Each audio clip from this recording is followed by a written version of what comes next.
Welcome to Smart Stock Watch, your go-to channel for in-depth financial analysis. Today is June 4th, 2025, and we're diving into PVH's first quarter earnings report. Joining us is John, senior analyst from Smart Stock Watch. John, thanks for being here. Thank you for having me. PVH, known for its iconic brands like Calvin Klein and Tommy Hilfiger, has just released its Q1 2025 earnings report, and there's a lot to unpack.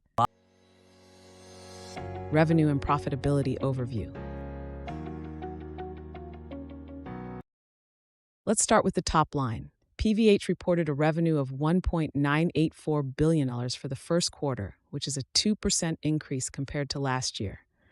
John, how does this align with market expectations? PVH's revenue not only grew by 2% year over year, but also exceeded their guidance, which anticipated flat to a slight decrease. This is a positive sign, especially in a challenging macroeconomic environment. The adjusted EPS of $2.30 also surpassed the forecast of $2.23 from 6 analysts, indicating strong operational performance. Segment performance and brand highlights.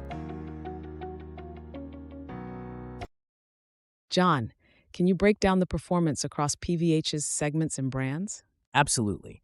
The EMEA region saw a 5% increase in revenue, driven by both wholesale and direct-to-consumer growth. The Americas also performed well with a 7% increase, primarily due to wholesale growth. However, the APAC region faced a 13% decline, largely due to the timing of the Lunar New Year and a challenging consumer environment in China. And what about their brands, Calvin Klein and Tommy Hilfiger? Tommy Hilfiger saw a 3% revenue increase, benefiting from strong performance in EMEA and the Americas. Calvin Klein's revenue was flat, but the brand is focusing on strategic initiatives to drive future growth. Operational efficiencies and future outlook. PVH's gross margin decreased to 58.6% from 61.4% last year. What factors contributed to this decline? The decline in gross margin was due to an unfavorable shift in channel mix, increased promotional activities, and higher freight costs. Additionally, there were incremental discounts to address Calvin Klein product delivery delays. Looking ahead, what is PVH's outlook for the rest of the year?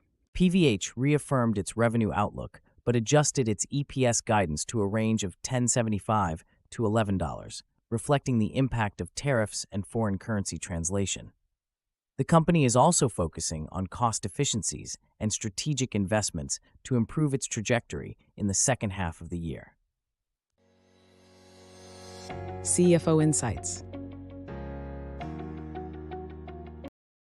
What insights did the CEO and CFO provide regarding PVH's strategic direction?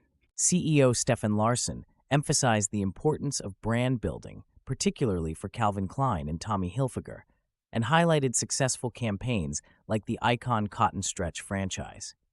CFO Zac Coughlin discussed the challenges of the current macroeconomic environment and the company's proactive measures, including a $500 million accelerated share repurchase agreement to return value to shareholders.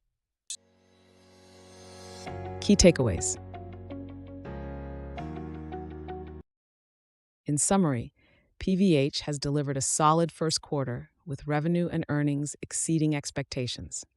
The company is navigating challenges but remains focused on strategic initiatives to drive growth. Thank you for joining us, John. Thank you for having me. It's been a pleasure discussing PVH's performance.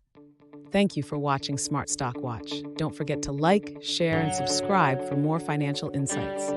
We'd love to hear your thoughts on PVH's performance in the comments below.